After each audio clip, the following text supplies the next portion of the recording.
नमस्कार, स्वदेश न्यूज देख रहे हैं आप और मैं हूं आपके साथ वागीशा। और धर्मांतरण मामले में अब मुख्यमंत्री योगी आदित्यनाथ सख्त हो गए हैं। जी हां, उत्तर प्रदेश में धर्मांतरण के आरोप में गिरफ्तार हुए दोनों आरोपी मौलानाओं को रिमांड पर लेकर एटीएस की टीम ने फिर पूछताछ शुरू कर दी है। इस मामले में रोज नए खुलासे और सबूत सामने आ रहे हैं। यूपी के धर्मांतरण पर एडीजी ने बड़ा बयान दिया है। उनके मुताबिक 14 राज्यों यानी आधे हिंदुस्तान में धर्म परिवर्तन का धंधा चल रहा था, जिसमें सबसे ज्यादा महिलाओं को निशाना बनाया जा रहा था। जानकारी के मुताबिक धर्मांतरण के लिए न सिर्फ विदेशों से पैसा आता था, बल्कि देश के 14 राज्यों में सक्रिय तौर पर धर्मांतरण का काम चल रहा था। खास बात यह है कि धर्म परिवर्तन कराने में महिलाओं को ज्यादातर टारगेट किया गया है। इन मौलानाओं पर 1000 से ज्यादा हिंदुओं को मुसलमान बनाने का आरोप है। हिंदुओं के धर्मांतरण के तार विदेशों से जुड़े होने की भी बात लगातार सामने आ रही है और इस पूरे मामले पर अब मुख्यमंत्री योगी आदित्यनाथ सख्त हो गए हैं। इस मामले में कार्रवाई के निर्देश मुख्यमंत्री योगी आदित्यनाथ ने दिए हैं, लेकिन इस पूरे ही मामले में आज नए खुलासे हुए हैं, जिसमें टेरर एंगल भी सामने आया है। एजेंसियों को धर्मांतरण गिरोह के आतंकी संगठनों से जुड़े होने के भी प्रमाण मिले हैं।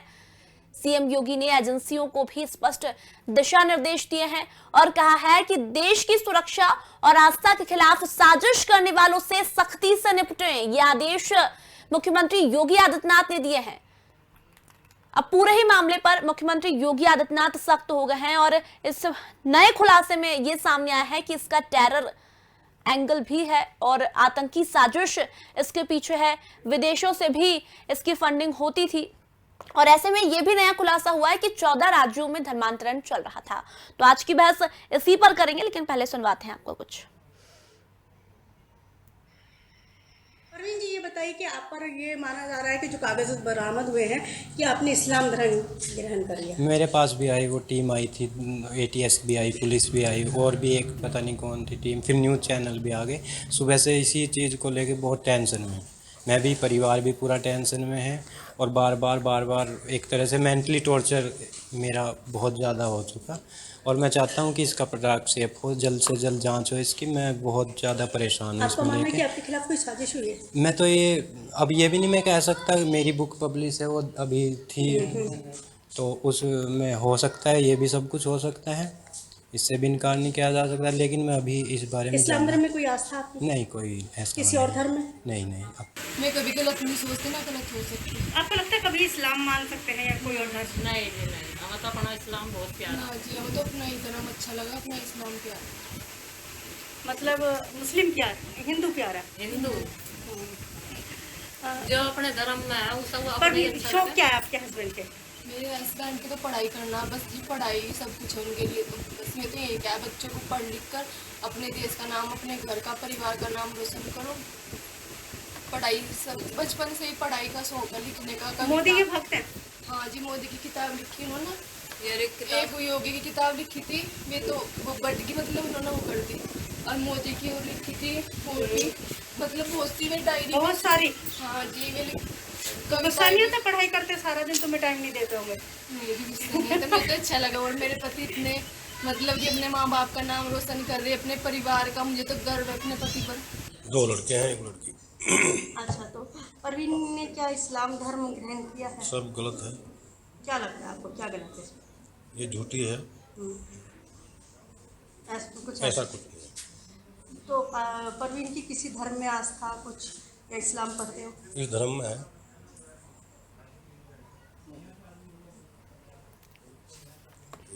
आपको लगता है आपके बेटे के खिलाफ कोई साजिश की गई है? साजिश ही हो सकती है, और या क्या हो सकती है। सुबह से कितनी टीमें आपके पास आई पूछताछ की? सुबह से तो लाइन नहीं लग रही, कितने बताऊँ, गिनवा ही नहीं सकते। एटीएस वाले भी थे और जो है मीडिया वाले, टीवी चैनल वाले, पुलिस वाले भी आए। सुबह से तो आना जाना ही।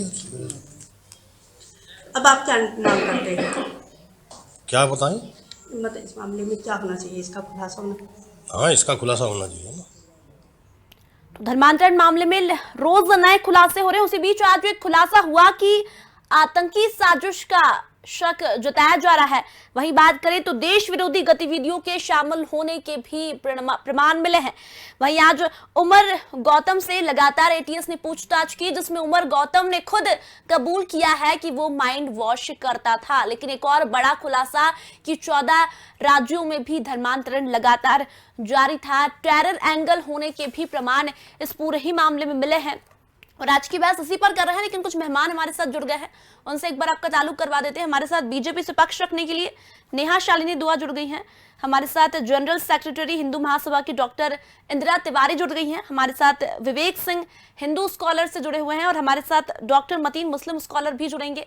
आप चारों का बहुत बहुत स्वागत। लेकिन सबसे पहले नेहा जी से सवाल लूंगी, कमेंट लूंगी। नेहा जी, लगातार हम देख रहे हैं धर्मांतरण मामले में रोज नए खुलासे हो रहे हैं, लेकिन आज कुछ ऐसे खुलासे हुए जिस पर सोचना बहुत जरूरी है। और इन तमाम खुलासों के बाद मुख्यमंत्री योगी आदित्यनाथ भी सख्त हो गए हैं। खुलासे हुए हैं विदेशी फंडिंग, आतंकी साजिश, 14 राज्यों में भी धर्मांतरण के मामले लगातार चल रहे थे। क्या कुछ कहेंगी आप? देखिए, ये जो धर्म परिवर्तन का जो करवाया जा रहा है काम, ये स्पेशली यूपी में जो है वो कुछ ऐसे लोगों के द्वारा, कुछ ऐसी पार्टियों और तत्वों के द्वारा कराया जा रहा है कि देखिए, यूपी में कुछ एक ऐसी पार्टियां, विपक्ष पार्टियां, मैं उनको ये कहूंगी, जिनका वोट बैंक ही वही है, जिनका वोट बैंक ये है ही नहीं। उनको लगता है कि हमको हिंदू वोट तो मिलेंगे ही नहीं, हमें मुस्लिम वोट ही मिलने हैं। तो ये मुझे लगता है कुछ ऐसी पार्टियों की साजिश भी हो सकती है। मैं ये नहीं कह रही कि क्लियरली कि ऐसा कुछ है, लेकिन मुझे लगता है जांच पड़ताल होगी तो पता चलेगा कि पीछे से कौन इनको सपोर्ट कर रहा था, कौन सी पार्टी के जो लीडर्स हैं वो ऐसे लोगों को सपोर्ट कर रहे थे कि धड़ल्ले से हिंदुस्तान में रहकर, इंडिया में रहकर ऐसे काम, धर्म परिवर्तन। आज तक तो ये धर्म परिवर्तन, हम जब बहुत छोटे थे हमने सुना औरंगजेब के टाइम में ये हुआ था, तलवार रख के धर्म परिवर्तन कराया गया था, जबकि उसके बाद तो कभी ऐसा सुनने में नहीं आया था। लेकिन अभी कुछ सालों से ये बहुत सक्रिय हो गए हैं और उन लोगों का फायदा उठाते हैं जो लोग बेचारे बहुत या तो गरीब होते हैं या ऐसे होते हैं जिन्हें ये लालच दिया जाता है तुम्हें बाहर नौकरी करवा देंगे, जैसे कुछ दुबई में भेज देंगे नौकरी के लिए, या किसी अरब कंट्री बहरीन भेज देंगे, या कहीं भी, मतलब XYZ ऐसे लोगों को ये लालच देके करवाया जाता है धर्म परिवर्तन कि हम तुमको बाहर नौकरियों के लिए भेजेंगे।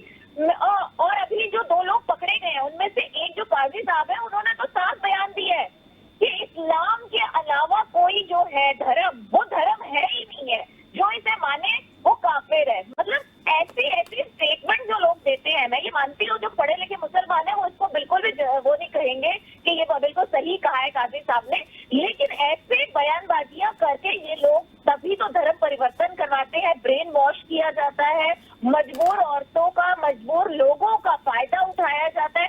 कई बार तो कुछ लोगों को पता ही नहीं होता, जैसे अभी पीछे आपने देखा होगा कुछ जो सुन नहीं सकते और बोल नहीं सकते, ऐसे बच्चों का धर्म परिवर्तन करा के उनको बना दिया गया मुस्लिम। अब जैसे जैसे वो बड़े हुए हैं तो वो तो उसी धर्म को मानते चले आ रहे हैं जिस धर्म के जो उनको बताया गया कि तुम ये हो। तो ये एक साजिश के तहत किया जा रहा है, वोट बैंक के तहत किया जा रहा है।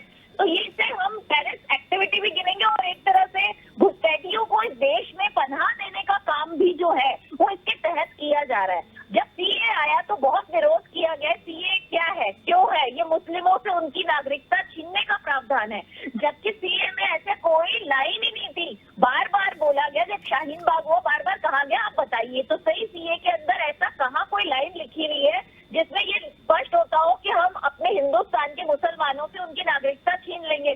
तो इन लोगों की जुबान में दही जम गया था, तब ये लोग कुछ बोल नहीं पा रहे थे, क्योंकि प्रॉब्लम ही यही है, बस विरोध के नाम पे विरोध करना है। और जितनी भी गैर मतलब जो टेररिस्ट ऑर्गेनाइजेशंस हैं उनको फंडिंग, क्योंकि FCRA के तहत होती थी हिंदुस्तान में, आज भी होती रही है। आप शाहीन बाग देखिए, शाहीन बाग से मात्र 600 मीटर की दूरी पे एक ऐसा दवा खाना पाया गया है जहां दवा खाने के नाम पर धर्म परिवर्तन के काम किए जा रहे थे। मैं उस दवा खाने का नाम थोड़ा सा भूल रही हूँ, लेकिन 110% उसके वहाँ सिर्फ और सिर्फ यही काम किया जा रहा था और उसके साथ 600 मीटर की दूरी पर ही शाहीन बाग को खोला गया। तो ये शाहीन बाग में जो बैठे थे वो एक बार ये तो बताते कि आपकी नागरिकता कैसे छीनी जा सकती, किसी के पास ये जवाब नहीं था। बस ये था कि हमारी नागरिकता छीनी जा रही है। अरे CA का मतलब ही यही था कि नागरिकता दी जा रही है उन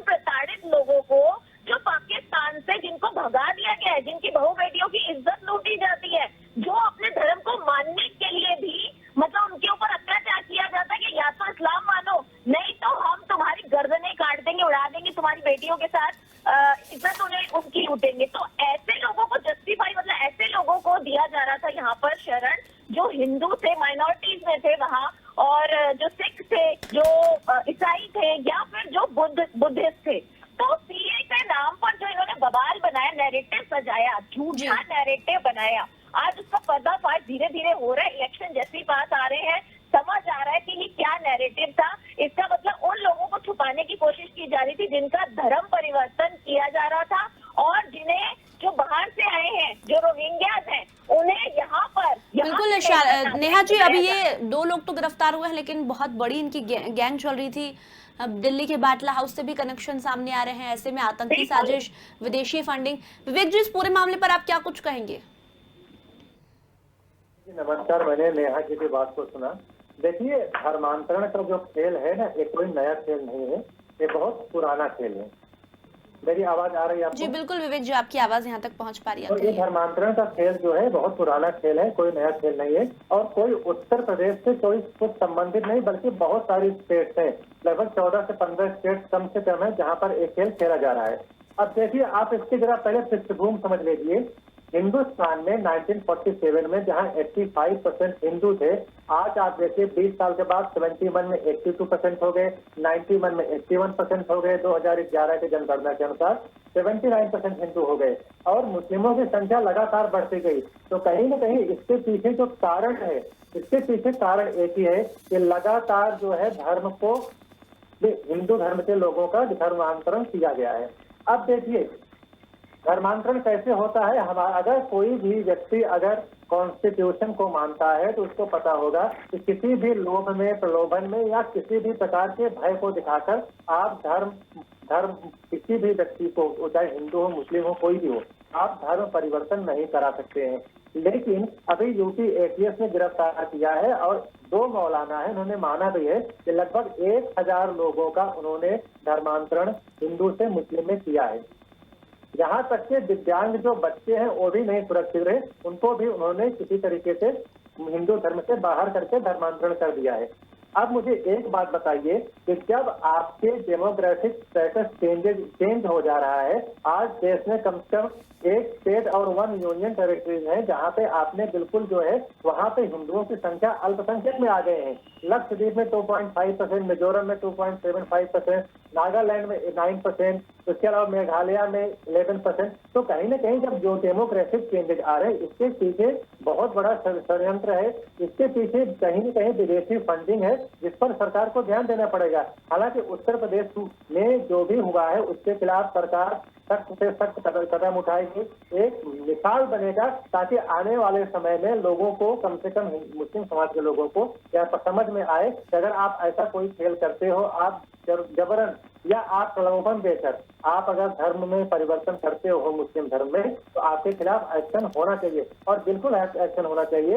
as per constitution, no one has any right to, जो धर्मांतरण है, या किसी को कोई अधिकार नहीं है कि कोई भी किसी भी व्यक्ति को आप धर्मांतरण के लिए आप मजबूर करें, या आप उसके लिए उस पर प्रेशर बनाएं। जी चलिए, डॉक्टर इंदिरा हमारे साथ जुड़े हुए, उनसे कमेंट लेते हैं। डॉक्टर इंदिरा, आज बहुत से खुलासे हुए, उसमें ये भी बताया गया कि जिन लोगों के धर्मांतरण नहीं कराए गए उनका डेटा भी विदेशों तक भेजा गया, क्योंकि उन्हें वहां से फंडिंग होती थी।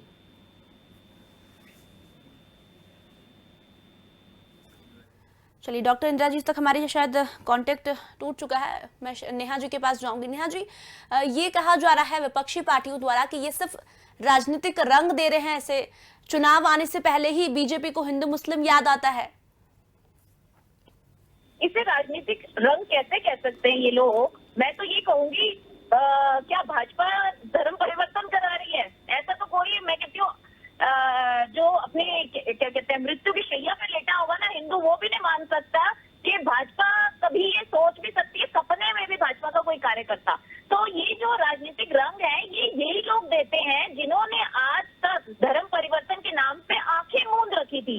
जब केरला एक ऐसा राज्य था जहाँ पर ठीक है मुस्लिम आबादी भी थी और हिंदू आबादी भी थी, आज केरला को आप देखिए, वहाँ कितनी मुस्लिम आबादी और कितने हिंदू आबादी, आप खुद समझ जाएंगे कि वहाँ दबा के जो है वो धर्म परिवर्तन किया गया, जिसके कारण आज केरला में विपक्ष पार्टियों का राज है।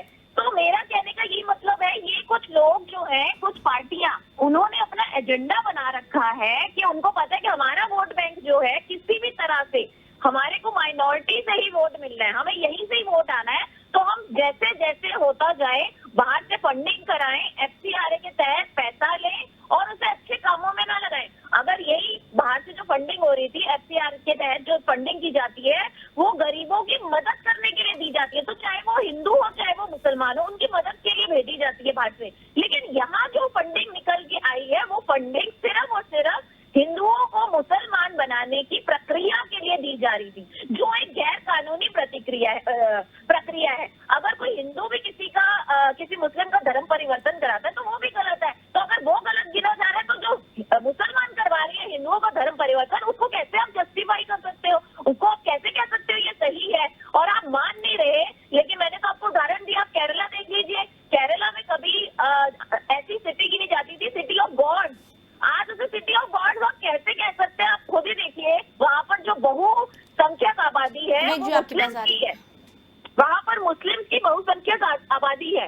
और केरला में बहुत कम परसेंटेज की जो है वो हिंदू रह गए हैं। तो मेरा कहने का मतलब यही है कि आज योगी आदित्यनाथ ने जब ये बात कही है कि NSC के तहत उस पर कार्रवाई की जाएगी, जो भी धर्म परिवर्तन का काम करेगा। लेकिन नेहा जी, सबसे ज्यादा सवाल इस पर मुख्यमंत्री योगी आदित्यनाथ पर ही क्यों उठे? और आज तो कबूलनामा भी आ गया है, 14 राज्यों में धर्मांतरण चल रहा था। देखिए 14 राज्यों में धर्मांतरण चल रहा था, लेकिन आपको पता है कि यूपी एक बहुत बड़ा राज्य है और यहाँ पर बहुत सारे ऐसे भी लोग हैं जो गांव के लोग होते हैं या थोड़े गरीब तबके के लोग होते हैं, तो उनको ये लालच देके कि तुमको बाहर भेज दिया जाएगा, ऐसे लालच दे देकर कतार में या बहरीन में या क्या कहते हैं दुबई में ऐसी नौकरियों के लालच दे दे के भी करवाया जा रहा था। और कई बार दूसरे तरीके से भी कि जैसे जो बधिर, जो सुन नहीं सकते या बोल नहीं सकते, उनको उन बच्चों को, या जैसे अनाथ आश्रम में जो बच्चे आते थे उनको उठा लिया जाता था अगवा। आप देखिए यूपी में कितने बच्चों को पहले आप देखेंगे कि अगवा कर लिया जाता था, किडनैप कर लिया जाता था और उनका धर्म परिवर्तन करा दिया जाता था। वो धर्म परिवर्तन यही था कि बच्चे को थोड़ा सा पता है वो हिंदू परिवार का बच्चा था, लेकिन क्योंकि ये लोग ही बाद में उसको पहले किडनैप कराते हैं, फिर पालते पोसते हैं, फिर उसको वही तालीम देते हैं जो इनके दिमाग में, इनके जहन में आती है। तो यही हम कह रहे हैं कि ये जो गलत है तो गलत है, तो इसके ऊपर एक कड़ी से कड़ी कार्रवाई होनी चाहिए और तभी आने वाले जो लोग हैं, आने वाले टाइम में कोई किसी का धर्म परिवर्तन ना करवा सके। तो चाहे वो हिंदू हो चाहे मुसलमान, आज तक हिंदुओं ने ये काम कभी नहीं किया। आपने कभी नहीं सुना होगा कि किसी हिंदू ने किसी का धर्म परिवर्तन करवाया है। लेकिन यहाँ जो होता है ये जो है ये इनसिक्योरिटी, मुझे समझ नहीं आता कि कुछ मुस्लिम लोगों में इतनी इनसिक्योरिटी क्यों है। और बिल्कुल नेहा जी, वो लोग ये भी कबूल नहीं कर पाते हैं कि हाँ ऐसा हुआ है, बस वो अगर मगर करके बातें घुमाते हैं और इस पर सख्त कार्रवाई होनी भी चाहिए। CM योगी ने आदेश दिए हैं। डॉक्टर इंदिरा से मैं कमेंट ले लेती हूँ। डॉक्टर इंदिरा, कई खुलासे धर्मांतरण में लगातार हो रहे हैं, ऐसे में ये भी खुलासे हुए हैं कि कुछ लोगों के धर्मांतरण हुए ही नहीं है, उसके बावजूद भी डेटा विदेशों तक भेजा गया। आपका शुभ नाम? जी डॉक्टर इंदिरा वागीशा नाम है और मैं आप ही से कमेंट कर रही हूँ, आप ही से कमेंट ले रही हूँ धर्मांतरण मामले में। वागीशा जी, पहली बात कि मुझे बहुत आश्चर्य हो रहा है, कितने साल हो गए केंद्र में बीजेपी की सरकार को? कितने साल हो गए मैडम? डॉक्टर इंदिरा 2014-2015 से हम देख रहे हैं, 2014 दूसरी बार सरकार बनने की तैयारी है 2024 में। और आदित्यनाथ जी यूपी में कब से मुख्यमंत्री हैं? सवाल आप शायद नेहा जी से करना चाह रही है इंदिरा जी। नहीं, मैं आप ही से बिल्कुल, 4.5 साल पूरे हो चुके हैं, अगले साल फिर चुनाव है। ऐसा 4.5 साल जी, बस यही है, आपने जवाब दे दिया। अगले साल चुनाव है, आप लोग सिर पैर के पत्रकार लोग इस तरह का मुद्दा उठाएंगे, वोट की राजनीति खेल रहे हैं आप लोग और कुछ नहीं। धर्मांतरण का जो मुद्दा है वो लॉ एंड ऑर्डर का मुद्दा है। तो क्या केंद्र की सरकार भी हिजड़ी सरकार है और यूपी की सरकार भी हिजड़ी सरकार है क्या? लॉ एंड ऑर्डर उनके काबू में नहीं है।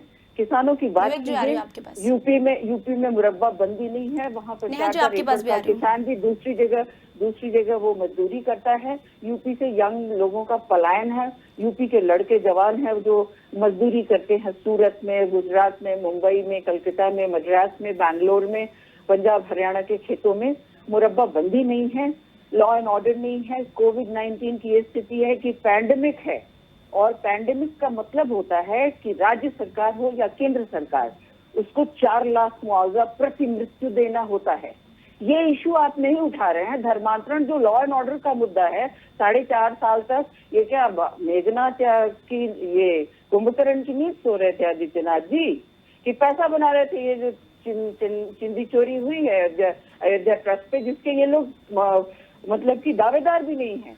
राम जन्मभूमि का केस हिंदू महासभा 1949 से लड़ रही है, ना बीजेपी को इससे लेना देना था, ना बीएसपी को, लेकिन ये अपने आप आकर के खुद इसको लूट खसोट मचाया इन्होंने, और 35,000 करोड़ की उगाही करके डॉक्टर इंदिरा आप जो कह रही हैं वो बात ठीक है, मैं मान लेती हूँ। नेहा जी उसका जवाब देंगे, लेकिन धर्मांतरण के मुद्दे पे हम बात कर रहे थे, उस पर आपने ये नहीं कहा कि हाँ ये गलत हो रहा है।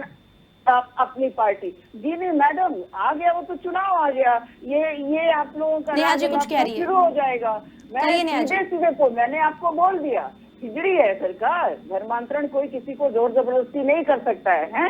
किसी को भी आप सरकार के खिलाफ प्रश्न करो। नेहा जी कुछ कह रही है, उनकी आवाज बढ़ाइए। नेहा जी कहिए। सुधा जी, किसी को भी सरकार के खिलाफ बोले उसको तुरंत यूएपीए में अंदर बंद कर दे रही है ये सरकार है, बीजेपी की सरकार। विवेक जी आपके पास भी मैं दो, आप जनता के लोक कल्याण की कोई बात ही नहीं करते हैं। जनता के लोक कल्याण की आप बात नहीं करते। जो ये लोग कहते हैं कि 4.5 साल से हम क्या कर रहे थे, तो मुझे तो बहुत हैरानी होती है। हमसे पहले 60 साल कांग्रेस क्या कर रही थी, जिसने केरला को पूरा मुस्लिम साम्राज्य बना दिया है। अरे थोड़ी सी समझ रखिए, आपकी उम्र का लिहाज कर रही हूँ, मैं आपको आराम से बोल रही हूँ, आप मेरी जवाब सुन लीजिए।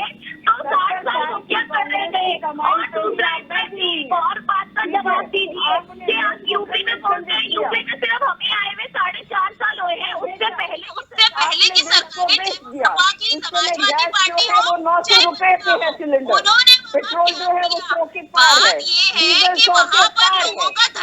ये भी कांग्रेस ने किया था।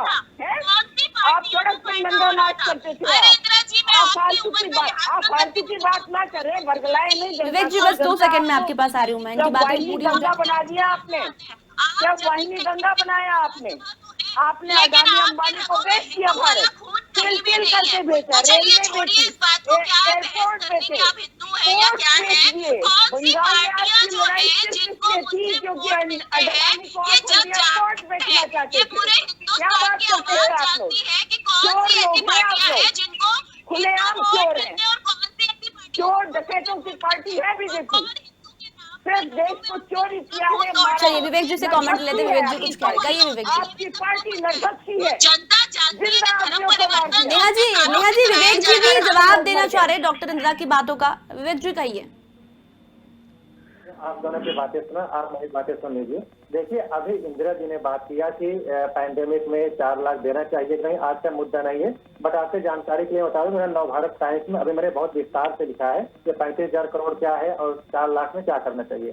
देखिए मुद्दे पर आते हैं। पहली बात तो जो आपने कहा कि यूपी में अभी चुनाव होने वाले हैं, तो इंदिरा जी क्या यूपी में चुनाव होने वाले हैं इसलिए हम गैर कानूनी काम करने दिए जाए? ऐसा नहीं होता है। यूपी में चुनाव हो या चुनाव ना हो, लेकिन गैर कानूनी काम कहीं भी हो रहा है उसको हम सरकार की जिम्मेदारी है उसको समाप्त करना, और उत्तर प्रदेश की सरकार यही कर रही है। और ऐसा नहीं उत्तर प्रदेश, लेकिन विवेक जी डॉक्टर इंदिरा तो उस बात को मान ही नहीं रही। मैंने उनसे धर्मांतरण मामले पूछा, वो किसी और बात पे मुझसे पूछने लगी केंद्र में कब से सरकार है, योगी की कब से सरकार है। आपत्ति उन्हें सरकार से। इंदिरा जी कहिए। 85% से 79% की आबादी कैसा हुआ? अगर आप 1000 साल पहले जाए तो 33% हिंदू थे, आज कैसे कम हो गए हैं? 7 से 8 स्टेट में हिंदू की जनसंख्या कैसे हो रही है? लगातार धर्मांतरण हो रहा है। और इंदिरा तो सुनिए, इसे लगाया जाएगा, एक्शन लिया जाएगा और उनके खिलाफ कार्रवाई की जाएगी। यूपी में योगी आदित्यनाथ की सरकार है इसलिए ऐसा हो रहा है, हर स्टेट में हो रहेगा। आप चरण वंदना करके अपने आप मानवता की बात करिए, आप ऐसे बात कर रहे हैं। और हिंदुओं की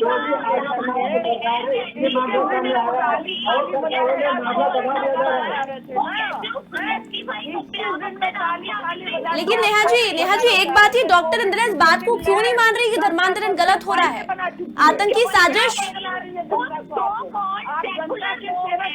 जो अपने आप को हिंदू होने का दावा करते हैं, लेकिन वो हिंदू हैं, वो एजेंट है जो आके यहाँ बैठ जाते हैं टीवी पर और अपने आप को हिंदू होने की दुहाई करते हैं। हिंदुओं को समझ आ रही है कि इनके नाम के साथ हिंदू जरूर लिखा है, पर ये हिंदू है नहीं। इनको कोई फर्क नहीं पड़ता कि आज हिंदू को मुसलमान बना दिया जाए, जबरन बना दिया जाए, हमारी पार्टी के लोग हिंदुओं के विरोध में क्यों हो, तो ऐसे लोगों के नाम से जो हिंदू महासभा है, मेरी रिक्वेस्ट है हिंदू लोगों से ऐसे लोगों को अपनी सभा किसी का भी मेंबर कैसे बना देते हैं। चलिए नेहा जी, विवेक जी और डॉक्टर इंदिरा, समय इतना सही था बहस के लिए, मेरे पास धर्मांतरण का मुद्दा था और आप लोग सरकार पर आ गए। फिलहाल समय की कमी के चलते मैं तीनों ही मेहमानों को यही धन्यवाद कह रही हूँ। तो बता दें, मुख्यमंत्री योगी आदित्यनाथ अब धर्मांतरण मामले में सख्त हो गए हैं, कार्रवाई के आदेश दे दिए गए हैं। ऐसे में लगातार नए खुलासे इस पूरे मामले पर हो रहे हैं। आज जो खुलासे हुए उसमें आतंकी साजिश का भी मामला सामने आया है। वहीं बात करें तो जाकिर नाइक से भी कनेक्शन सामने आया है। ऐसे में अब सीएम योगी ने सख्त आदेश दिए हैं कार्रवाई के। अब देखते हैं क्या कुछ और नए खुलासे होते हैं। फिलहाल चर्चा में इतना ही, जल्दी लौटेंगे, तब तक बने रहिए स्वदेश न्यूज के साथ। नमस्कार।